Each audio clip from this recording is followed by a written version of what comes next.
Hello, good afternoon, guys. Let's talk about silver manipulation, and let's talk about when this silver manipulation might come to an end. I believe that what they're going to do is when they bring the silver manipulation to an end, they're going to end it with just like a fireworks show, right? You know how during a fireworks show, they have the fireworks going off and off and off and off and off, and then at the end they have this big boom, boom, boom, boom, boom, boom, and they blow the fireworks all over the place, right? That's probably how the silver manipulation is going to end, with a big bang downwards in price, so that they probably got it all timed. Their rich buddies can come in and buy up all what's left of the physical silver. What they'll do is, at that point in time, instead of selling their silver futures contracts in dollars, they'll just settle them in physical. And they, believe it or not, can allocate all of the available physical silver at a push of a button. You can't do that, but they can. And once it's allocated, then it's sold right out from underneath everybody.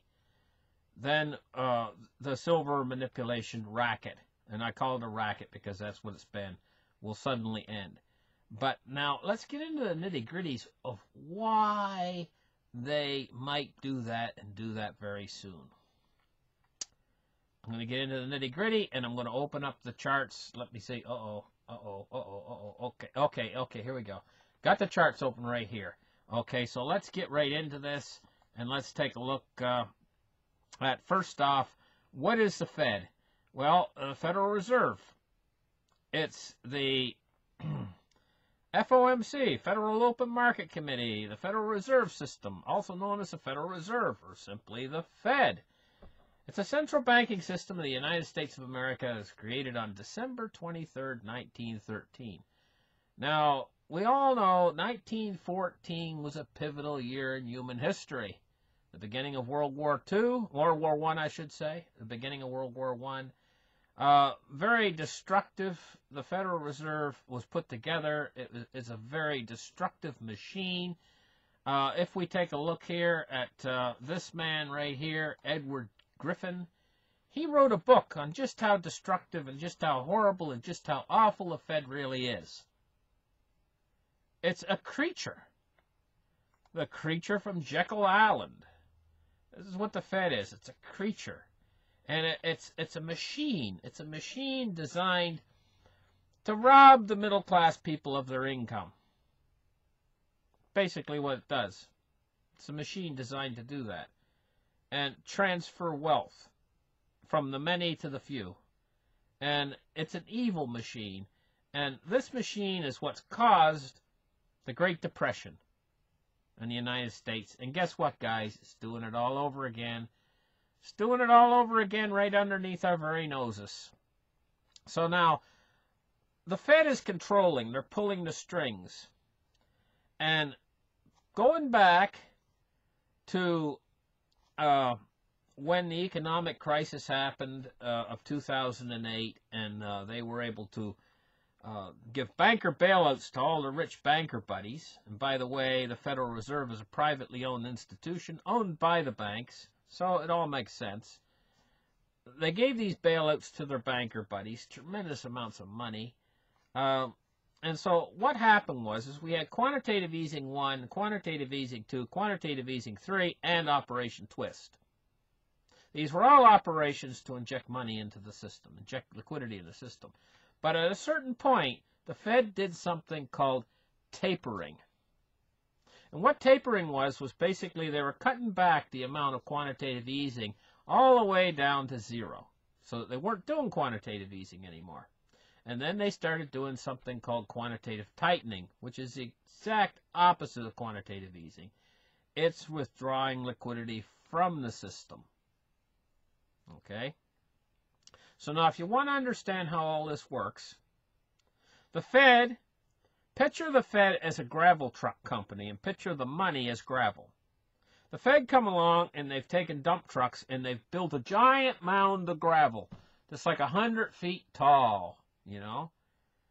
And that's what the liquidity they brought in during quantitative easing 1, 2, 3, Operation Twist. Well, this money that they brought in is actually debt.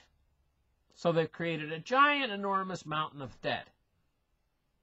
Now what they're doing is, now they're coming along with an excavator and they're digging out a hole in the base of that giant mountain of gravel. They're digging in as deep as they can dig this hole in. And so because they've changed directions, now they're removing the gravel, but they're removing it out from under the bottom of this big pile of this big mountain of gravel. They're not taking it off the top. They're removing it. They're pulling it out from underneath the bottom. And so it's hard to see the effect of what they're doing. Okay? And they want to get away with doing this as much as they possibly can before the whole mountain collapses. This is basically what's going on. And so right now at this point in the game, when they were bringing the liquidity in to create this giant mountain of gravel, they needed to support the dollar because the dollar was getting weaker. So what they did at first to support the dollar, if we look right on the charts here, you'll be able to see it. We'll go to the gold price right here. You see when the gold peaked right here at $1,937.62 on September of 2012. That was when the Fed started to support the dollar by using the banking system to manipulate the price of gold and silver downwards. And you see what happened. They manipulated it downwards, and by the following year, June 2013, they had manipulated the price down to $1,288.55, which is not a whole lot higher than it is right now. But they kept going. During quantitative easing process, they kept going and all the way down to here when it reached the bottom of $1,129.86 on November of 2015. This coincides with the Fed reversing gears on their quantitative easing and reversing and going into doing their quantitative tightening. So first they had to taper. They completed their taper, and then they started quantitative tightening. Well, the gold price hasn't really skyrocketed during this period in time during quantitative tightening. But if we take a look at the oil charts here, we can see the exact same process with oil. They drove it down too. And this was the same effort. But how they drove the oil price down was a little bit different. They drove the gold and silver price down by using paper short contracts and settling these paper short contracts in dollars. But how they drove the oil price down is they used the banking system. Again, just like they drove the price of gold and silver down, they used the banking system. They used the banking system to forward loans to many different oil companies that were interested in going into shale oil production. They found shale oil. They knew where the oil was. They just needed the money to put those wells in and get the oil pumping out of the ground. And that money was supplied to them by the banking system. And this turned America into an oil producer, and we can see the result. The result was right here. It started in June 2014 at $111.59. By January 2016, they had the price down to $35.84. This did a tremendous function of supporting the dollar during this quantitative easing programs and stuff when they were injecting liquidity into the system. And it supported the dollar and kept the dollar up. And in fact, it moved the dollar all the way up. They were so successful at lowering the price of oil that they moved the dollar all the way up to around 102 on the U.S. dollar index. Okay? But like all good things, the effect wears off after a while. Just like if you take some sort of drug or something, the effect wears off after a while. And what's happened is now you can see what's happening to the price of oil ever since they have moved into their quantitative tightening process, right? They need this oil price to continue to move higher. But if we take a look at this spot right here, where the oil price is $73.25 on September of 2018, and we see now that the price is $63.10, the Saudi Arabia is not working in conjunction with the United States to move the price of oil up. The United States wants to weaken the dollar now. Now that they're in quantitative tightening, they want to weaken the dollar. Well, this has the effect of strengthening the dollar, the fact that the oil prices fell. But this is not the United States that's doing this. This is Saudi Arabia. And it has an awful lot to do with this situation that happened not too long ago with Saudi Arabia. I believe, personally, that has a lot to do with that. And so the Saudis have increased oil production, so is Russia. Russia's pumping as much as they possibly can. They're making up for shortfalls with Iran. I believe that the United States is working to increase the price of oil, and this is why they've basically cut Iran's oil supply off. They don't want that extra oil coming into the market. They want to move the oil price up to help keep the dollar from getting too strong. That's simply why they're doing it. Right now, they do not want the dollar to get strong while they're doing quantitative tightening. They want to continue to be able to dig this earth out from underneath the giant mountain of gravel and not have the giant mountain of gravel collapse on them prematurely. They want to get the hole underneath it big enough so that when the collapse occurs, it's not going to be a small collapse. It's going to be a monster of a collapse. And this requires them digging a lot of liquidity out at the base of the giant mountain of debt, or liquidity, or debt, because all of the money that we have now is all debt. That money that you hold, well, it's not money, it's actually currency. That currency that you hold is all based on debt. It's all debt. So we got this mountain of debt.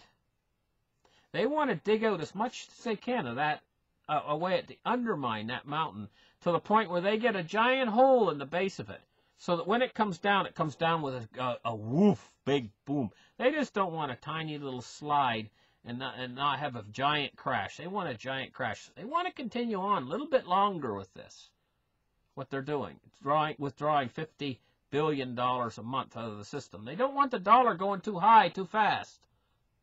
So they're going to continue to try. The Saudis are working against them, but they want to continue to try to get that oil price up. This also supports, now this will cause consumer inflation. All the way across the board, the oil price goes up, causes consumer inflation. But also, to help increase this impact of this consumer inflation, which will allow the Fed to continue withdrawing this liquidity, what they're doing, they also need to put in these tariffs. The tariffs help as well to increase the price of goods. And you increase the price of goods, you make more consumer inflation. And China's the biggest target to hit for that. So we can see what they're trying to do.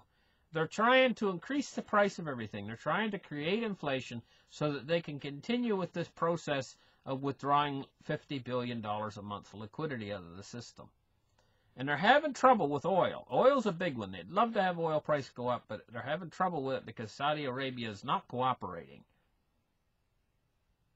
If Saudi Arabia was cooperating, they would cut production of oil and help America raise the price of oil so that they could make the dollar weaker. But now, let's move back to where this applies to gold and silver. Let's get into the gold and silver part. The obvious next target to help keep the dollar from moving up too high is gold and silver. Just like they manipulated the price downwards to protect the dollar and keep the dollar strong, they manipulate the price of gold and silver down. It means you can buy more gold and silver with your dollars, so it keeps the price of the dollar strong. While they were injecting liquidity into the system, they wanted to keep the dollar strong. Now that they're pulling liquidity out of the system, they want to keep the dollar weak. So the best way to do that is make it so that when you purchase gold and silver, that you're going to get less for your money. It's the obvious next conclusion is that they're going to start to manipulate the price of gold and silver in the opposite direction. Now, what's the best possible way to do that? Is to create a shortage. Now, it's pretty hard to create a shortage in gold because there's tremendous reserves of gold out there. Honest to God, you know. There's probably 7 times more gold out there, seriously, than there is silver in the world. But the silver market is such a tenuous little market. There's such a small quantities of silver out there. It's the place where you could actually, if you did it right, and these guys got big money, if they come in and they buy up all the silver, there'd be a shortage in the 1,000-ounce bars. There'd be a tremendous spike upwards in price of silver. Gold will carry up with it. Silver will move first if that happens, and then gold will follow. And what we're looking at is a tremendous hike up in the price of gold and silver. This would be really a boost to weakening that dollar, quite seriously. And I think that this is an entire possibility that this is going to be their next move on the chessboard. Now, in my viewpoint at this point, in this stage in the game, my view in all this is I know that this is just pure speculation on my part, and I would suggest that you guys don't use this for financial advice. But this, to me, would seem to be a logical move on their part to help keep the dollar from rising too high, too fast. Because simply put, if you can't buy as much gold and silver, and you can't buy as much oil, then the dollar is going to start to have more inflation. And this is what they want. This allows them to remove the liquidity from the system and to continue with their raising interest rates. And it might buy them a little bit more time, but when the crash finally comes, because they've drawn out so much liquidity out from this giant pile of debt, they've drawn out, picture this gravel, like I said again, you know, and they've pulled out all this gravel in the base. You know how, if you've ever been in a gravel heap, a great big pile of gravel, you know how crumbly this stuff is. And when you start digging out from the base of a mountain of gravel, you're not going to get very far in there before the whole thing comes down. It's not like digging into rock or digging into something that has stability to it. It's very unstable. And that's the way with our financial system. That's because all of the liquidity is all debt. All of the even the tier 1 capital on these banks and everything else, everything they have is all created by debt. And it's actually a giant Ponzi scheme. And when they bring this thing down, and I believe they want to bring it down at a specific point, they want it to come down with a full crash, you know.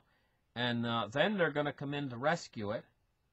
And when they rescue it, that's when they're going to create the hyperinflation, and which will, in the end, ultimately, completely, 100% decimate this old financial system. And it'll usher in a new financial system, or a reset. You can have many different names for what you want to call this. You can call it a reset or whatever else you want to call it. But they're going to do the forced debt creation, then they're going to withdraw liquidity, and then they're going to do forced debt creation again, and then they're going to let the system completely and utterly implode on itself and die. And then they're going to bring us into a new monetary system. This is what's going on. So right now, we're at the cusp of when they just very well could turn and change the manipulation of gold and silver downwards and use the same banking system they've been using all along to just as hard manipulate gold and silver to the upside as they did smash it down on the other end. And so when things look their bleakest for gold and silver is probably going to be the point at which the whole thing turns. And then you're going to wish you had some. Listen, thank you guys for listening. Like and subscribe, and we'll catch you on the next show. Bye-bye, guys.